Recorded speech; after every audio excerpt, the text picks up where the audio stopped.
नमस्कार, मैं हूं खुशबू पांडे। स्वागत है आपका हमारे खास कार्यक्रम जनता सरकार, जिसमें हम बात करेंगे सत्ता के सिंहासन से लेकर जनता के सरोकार तक। साथ ही हम आपको बताएंगे प्रदेश सरकार की हर उस योजना के बारे में जिनका सीधा संबंध हरियाणा के जनता से। योजनाएं प्रदेश के विकास को नई गति प्रदान करेंगी और हरियाणा की जनता का चहुमुखी विकास भी करेंगी, ताकि प्रदेश की जनता तरक्की की राह पर आगे बढ़े और हरियाणा प्रदेश निरंतर उन्नति की नई ऊंचाइयों को छूता हुआ प्रगतिशील रहे। तो अगले 30 मिनट तक बने रहिए हमारे साथ और देखते रहिए जनता सरकार।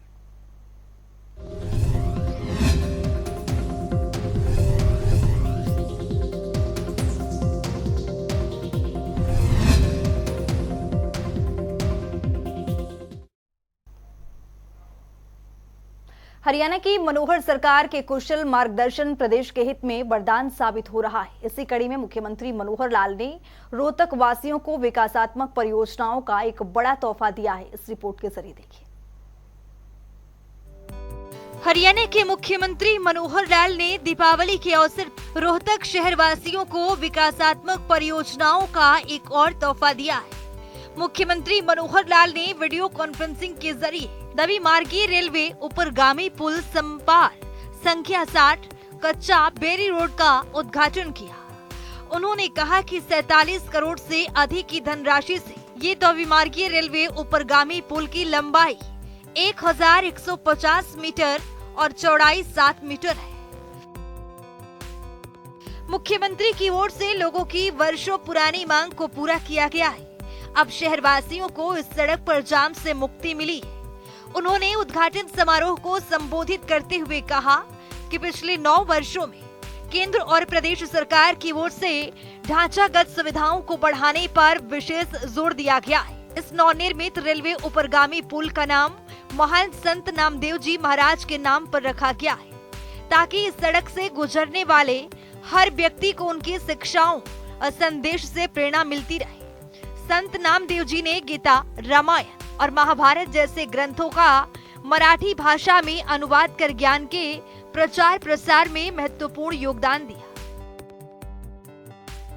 मुख्यमंत्री मनोहर लाल ने कहा कि वर्तमान सरकार के कार्यकाल के दौरान प्रदेश में 62 रेलवे ऊपरगामी पुलों के निर्माण पर 1151 करोड़ रुपए खर्च किए जाएंगे। 50 आरओबी पर कार्य जारी है। प्रदेश में सड़कों का जाल बिछाया गया है। 60 नए राष्ट्रीय राजमार्ग घोषित किए गए। 8 राष्ट्रीय राजमार्ग का कार्य पूर्ण किया गया है और 12 राष्ट्रीय राजमार्गों पर कार्य जारी है। रैपिड रेल प्रोजेक्ट पर 70,000 करोड़ रुपए की राशि से दिल्ली से पानीपत मार्ग पर प्रथम चरण में सुविधा मिलेगी। इस अवसर पर मेयर मनमोहन गोयल, उपायुक्त अजय कुमार सहित अन्य अधिकारी और गणमान्य व्यक्ति मौजूद रहे। जनता टीवी के लिए पवन सिवर की रिपोर्ट।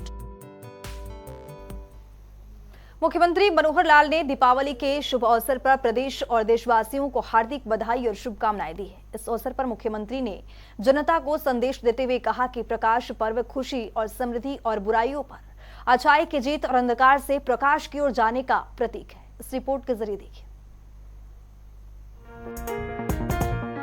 हरियाणा के मुख्यमंत्री मनोहर लाल ने दीपावली के पावन अवसर पर मुख्यमंत्री मनोहर लाल ने जनता को संदेश देते हुए कहा कि प्रकाश पर्व खुशी और समृद्धि बुराई पर अच्छाई की जीत और अंधकार से प्रकाश की ओर जाने का प्रतीक है की शुभकामनाएं देते हुए कहा कि दीपावली का ये त्योहार भगवान राम की लंका पर विजय हासिल कर अयोध्या लौटने के उपलक्ष्य में मनाया जाता है। मुख्यमंत्री ने गोवर्धन पूजा, विश्वकर्मा पूजन और भाई दूज की भी शुभकामनाएं दी। उन्होंने भगवान विश्वकर्मा पूजन की बधाई और शुभकामनाएं देते हुए कहा कि भगवान विश्वकर्मा देवताओं के वास्तुकार माने गए हैं। पूजा करते हैं और श्रद्धा पूर्वक भगवान विश्वकर्मा का पूजन किया जाता है। ब्यूरो रिपोर्ट, जनता टीवी।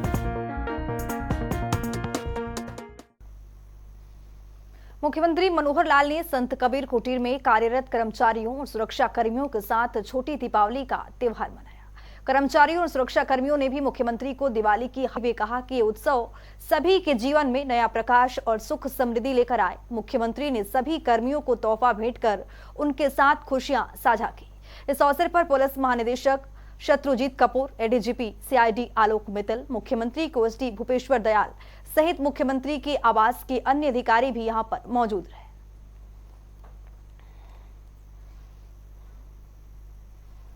पारदर्शिता के साथ काम कर रहे हरियाणा के मुखिया मनोहर लाल ने करीब 9 सालों में हरियाणा की तकदीर और तस्वीर को बदलने का काम किया है।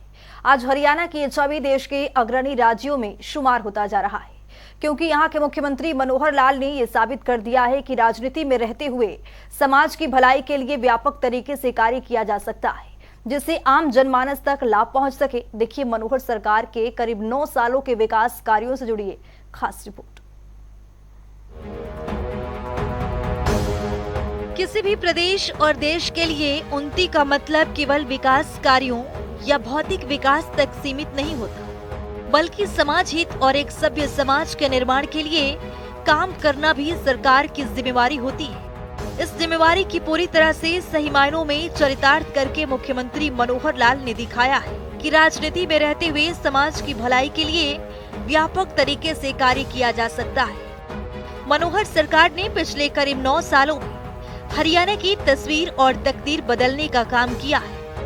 सत्ता संभालते ही मुख्यमंत्री ने आम जन के जीवन को सुगम बनाने की जो पहल की थी, उसे आज आम जनमानस तक घर बैठे सभी सरकारी योजनाओं और सुविधाओं का लाभ मिल रहा है। मुख्यमंत्री मनोहर लाल ने आईटी का प्रयोग करते हुए बड़ा व्यवस्था परिवर्तन कर राजकाज की व्यवस्था को ऑनलाइन किया। सरकार ने ग्राम स्तर तक अंत्योदय सरल केंद्र, अटल सेवा केंद्र खोले, जिससे नागरिकों को सरकार की योजनाओं और सेवाओं का लाभ प्राप्त करने के लिए दफ्तरों के चक्कर लगाने से मुक्ति मिली। आज इन केंद्रों के माध्यम से प्रदेशवासियों को 50 से अधिक विभागों की 680 से अधिक योजनाएं और सेवाएं मुहैया करवाई जा रही है।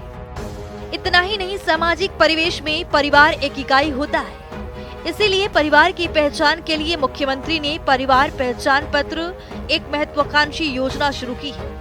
इसके तहत प्रदेश के सभी परिवारों का डाटा एकत्रित किया गया और हर एक सदस्य की आय, रोजगार, सभी जानकारियां एक प्लेटफॉर्म पर दर्ज है, जिसके आधार पर सरकार ने आय सीमा के अनुसार प्रदेश के अति गरीब परिवारों को सदस्य के अनुसार शिक्षा, स्वास्थ्य और रोजगार की सुविधाएं मुहैया करवा रही है। हरियाणा एक, हरियाणवी एक को आधार मानते हुए मुख्यमंत्री ने 5S यानी शिक्षा, स्वास्थ्य, सुरक्षा, स्वावलंबन और स्वाभिमान को जो नारा दिया है, उसे सही मायनों में पूरा करके भी दिखाया। में हमने जो बहुत उपलब्धियां की हैं, कुछ जो चीजें ऐसी हैं जो जनता में बुराई के नाते देखी जाती हैं, उनको प्रहार किया और जनहित में जो अच्छी बातें करनी है उसको हमने आगे भी बढ़ाया। अगर मैं ये कहूं कि हमने प्रहार किया, 3C पर प्रहार किया, करप्शन, कास्ट और क्राइम, 3 चीजों पर हमने प्रहार किया है और लगातार चल रहा है, क्योंकि विषय ऐसे हैं कि जो एक दिन में समाप्त नहीं हो सकते, चाहे वो क्राइम हो, चाहे वो करप्शन हो, चाहे वो कास्ट ओरिएंटेड सारा जो सिस्टम बना होता वो हो। और इसी प्रकार से हमने 5S को प्रमोट किया हमेशा, शिक्षा, स्वास्थ्य, सुरक्षा, स्वावलंबन और स्वाभिमान। इन 5 चीजों को हमने लगातार प्रमोट किया है। बाकी तो इनके नीचे आने वाले अनन्य कार्यक्रम, अनन्य विभाग, उनकी अपनी योजनाएं, वो सब चलते हैं, लेकिन मोटे रूप से हमने लगातार अपनी इस विचारधारा के आधार पर अपनी सारी रणनीति बनाई है। प्रदेश में शिक्षा के स्तर को ऊंचा उठाने के लिए राज्य सरकार ने आमूलचूल परिवर्तन किए हैं। साल 2014 के बाद से लगातार शिक्षा क्षेत्र के लिए बजट में वृद्धि की और स्कूलों में अच्छा स्टाफ और अन्य सुविधाएं उपलब्ध करवाने पर बल दिया, ताकि बच्चों को बेहतर शिक्षा मिल सके। कोविड-19 के दौरान बच्चों की शिक्षा प्रभावित न हो, इसके लिए सरकार ने डिजिटल माध्यम से कक्षाएं लगाई, साथ ही स्कूलों में मजबूत इंफ्रास्ट्रक्चर विकसित किया और निजी स्कूलों की भांति सरकारी क्षेत्र में भी अच्छी शिक्षा मिली। इसके लिए संस्कृति मॉडल स्कूल स्थापित किए गए। हरियाणा पहला ऐसा राज्य बना है जिसने आईटी के युग में 10वीं से 12वीं कक्षा के विद्यार्थियों को लगभग 5 लाख मुफ्त टैबलेट प्रदान किए हैं, ताकि बच्चे आज के युग के साथ आगे बढ़ सकें। राष्ट्रीय शिक्षा नीति 2020 को राष्ट्रीय लक्ष्य यानी वर्ष 2030 से पहले वर्ष 2025 में हरियाणा में पूर्ण रूप से लागू करने का निर्णय राज्य सरकार ने लिया है और 2025 तक ऐसा करने वाला हरियाणा देश का पहला राज्य बनेगा।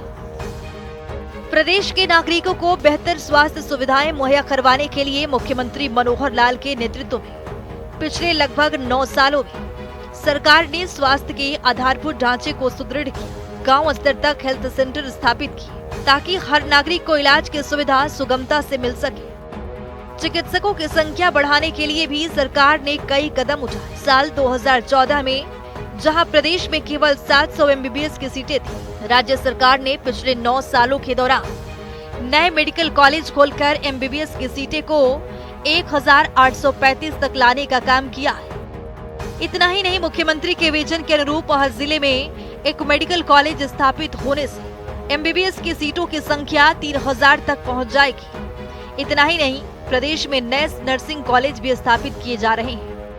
मुख्यमंत्री मनोहर लाल कहते हैं कि एक बेटी के पढ़ने से उनके परिवार की कई पीढ़ियां शिक्षित हो जाती है। इसी वाक्य को धरातल पर उतारते हुए प्रधानमंत्री नरेंद्र मोदी की ओर से शुरू किए गए बेटी बचाओ बेटी पढ़ाओ अभियान को सामाजिक संस्थाओं के सहयोग से वर्तमान राज्य सरकार ने भ्रूण हत्या पर अंकुश लगाया, जिसका नतीजा ये हुआ कि प्रदेश में लगातार लिंगानुपात में बेहतर सुधार हुआ। इसी दिशा में आगे बढ़ते हुए मुख्यमंत्री मनोहर लाल ने महिलाओं को स्थानीय सरकारों में और अधिक अधिकार देने के लिए पंचायती राज संस्थाओं में महिलाओं को 50% आरक्षण दिया। इतना ही नहीं, पुलिस में भी महिलाओं की संख्या को 15% तक ले जाने का सरकार का लक्ष्य है। प्रदेश में महिलाओं की सुरक्षा की ओर विशेष ध्यान देते हुए उनके खिलाफ अपराधों से निपटने के लिए सरकार ने राज्य में 33 नए महिला थाने और 239 महिला हेल्प डेस्क स्थापित किए गए हैं।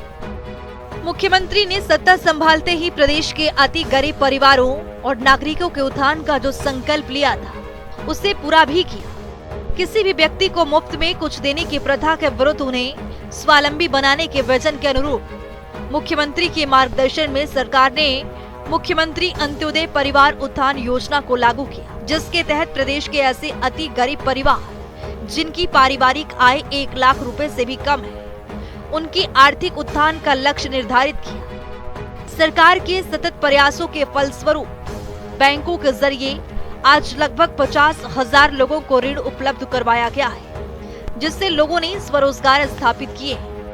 ये लोग आज 15,000 रुपए से 20,000 रुपए प्रति माह आय अर्जित कर अपने परिवार को संभाल रहे हैं। इन 9 सालों में मुख्यमंत्री मनोहर लाल के नेतृत्व में राज्य सरकार ने समाज कल्याण और नागरिकों के उत्थान के लिए जितनी भी योजनाएं और कार्यक्रम चलाए, उतनी शायद पहले किसी भी सरकार ने शुरू नहीं की। 2014 के बाद से वर्तमान सरकार के कार्यकाल के दौरान राज्य ने हर क्षेत्र में जितनी तेज गति से प्रगति की है, इस राह में प्रदेशवासी भी एक नए हरियाणा का गवाह बने हैं। आज समाज का हर वर्ग सरकार की कार्यप्रणाली, नीति निर्माण और पात्र नागरिकों को योजनाओं का लाभ सुनिश्चित करने की प्रतिबद्धता से आश्वस्त नजर आता है। स्पेशल डेस्क जनता टीवी।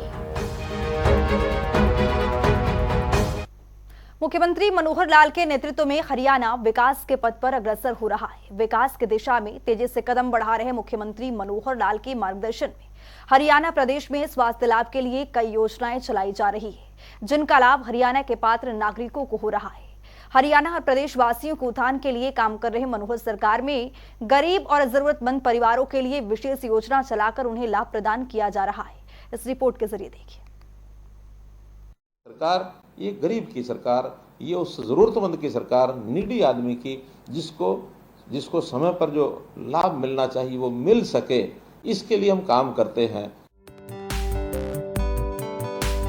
हरियाणा में गरीब और जरूरतमंदों के लिए काम कर रही मनोहर सरकार ने हरियाणा की तस्वीर और तकदीर को बदलने का काम किया है। गरीब परिवारों को सरकार की महत्वपूर्ण योजनाओं का लाभ पहुंचाने के लिए मुख्यमंत्री मनोहर लाल निरंतर प्रयासरत हैं।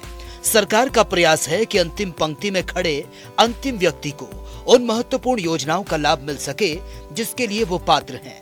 और इसी कड़ी में मुख्यमंत्री मनोहर लाल के मार्गदर्शन में राज्य सरकार 1,80,000 रुपए से कम सालाना आय वाले परिवार को योजना के तहत लाभ पहुंचाने का काम कर रही है।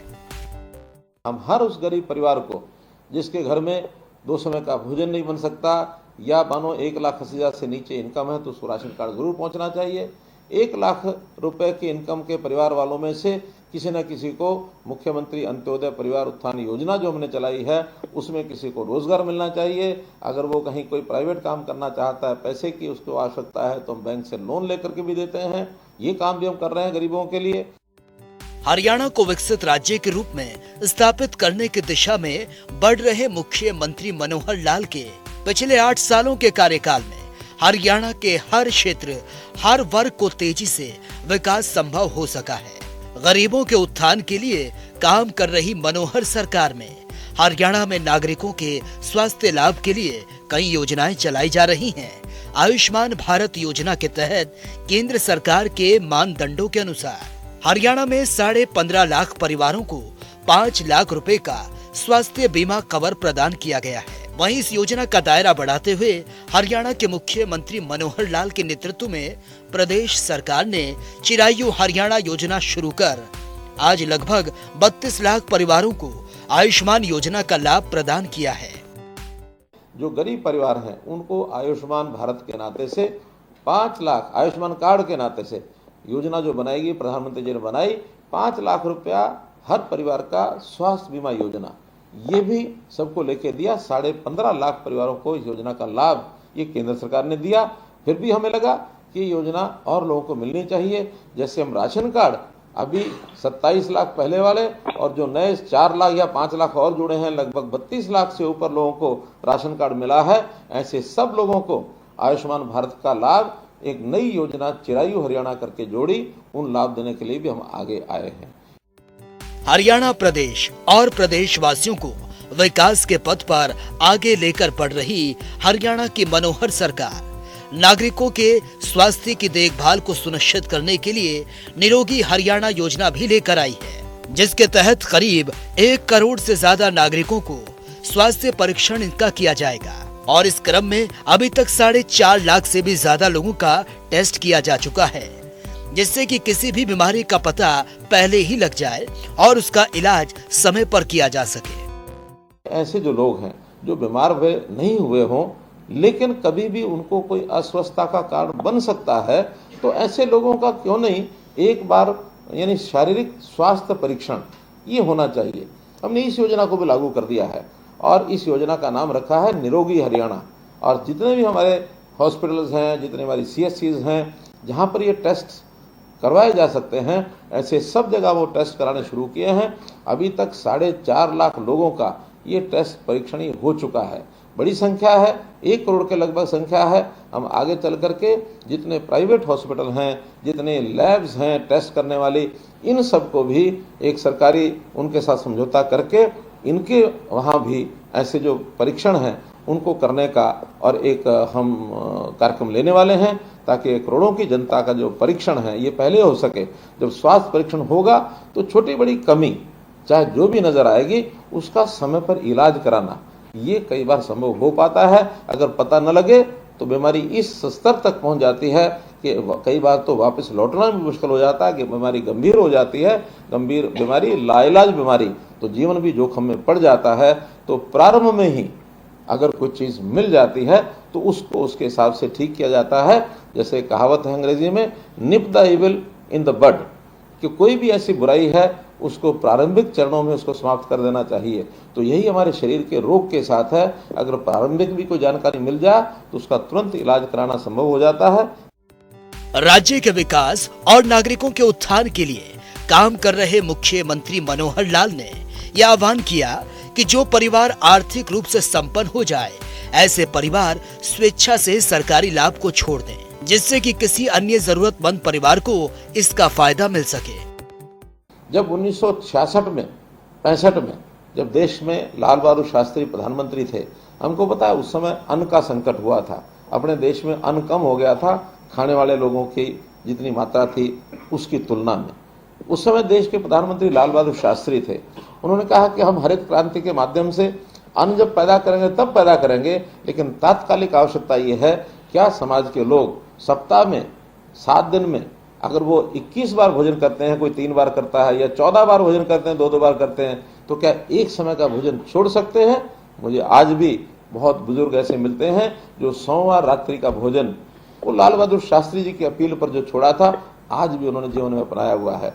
तो ये अपील हमेशा समाज में जो जागृत व्यक्ति होता है, जिनको लगता है कि हमको देश और समाज की मुख्य धारा में होकर चलना है, और अगर हम अपनी आय बढ़ा करके सीमा से बाहर जाते हैं, तो अपील मैं भी करता हूं, आखिर ये राशन कार्ड के नाते से या बीपीएल के नाते से हमको सालाना लाभ कितना मिलता है? हमको सालाना लाभ मिलता है, अगर 20 किलो अनाज एक परिवार का एवरेज जाता है और 20 रुपया किलो का भी लाभ हो तो 400 रुपया महीना, अर्थात 48 रुपया साल।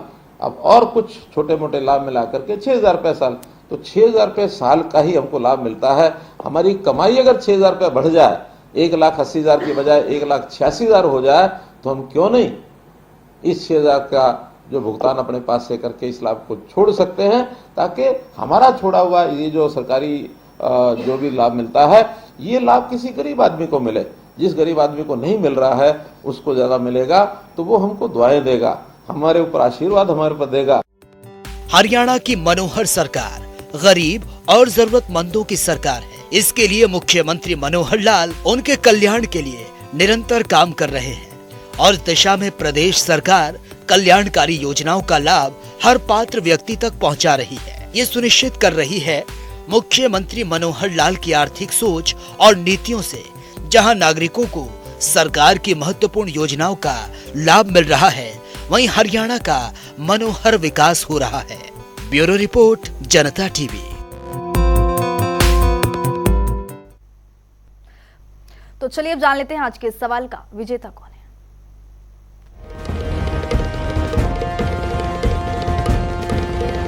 तो बात अब आज के विजेता की। जैसा कि आप जानते हैं, हर रोज एक नया सवाल पूछते हो, सही जवाब देने वाले के नाम और तस्वीर अपने टेलीविजन स्क्रीन पर दिखाते हैं, साथ ही उसको उपहार भी देते हैं। तो चलिए अब जान लेते हैं कल का हमारा सवाल क्या था और कौन है इसका विजेता। कल का हमारा सवाल था, महिला समृद्धि योजना की शुरुआत कब की गई थी? इसका सही जवाब है ए, 2 अक्टूबर 1993।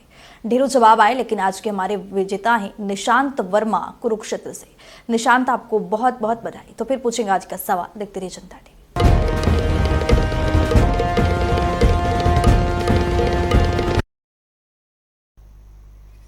अब वक्त हो गया है आज के सवाल का, तो आइए अब जान लेते हैं आज के सवाल में क्या कुछ।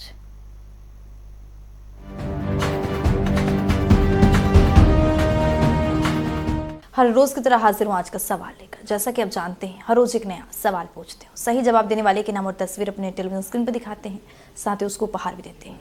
तो चलिए नजर डालते हैं आज के सवाल पर। हरियाणा के चंडीगढ़ में उच्च न्यायालय की स्थापना कब हुई थी? ए, साल 1963, बी, साल 1964, सी, साल 1947, डी, साल 1952। तो दीजिए सही जवाब और बनिए विजेता।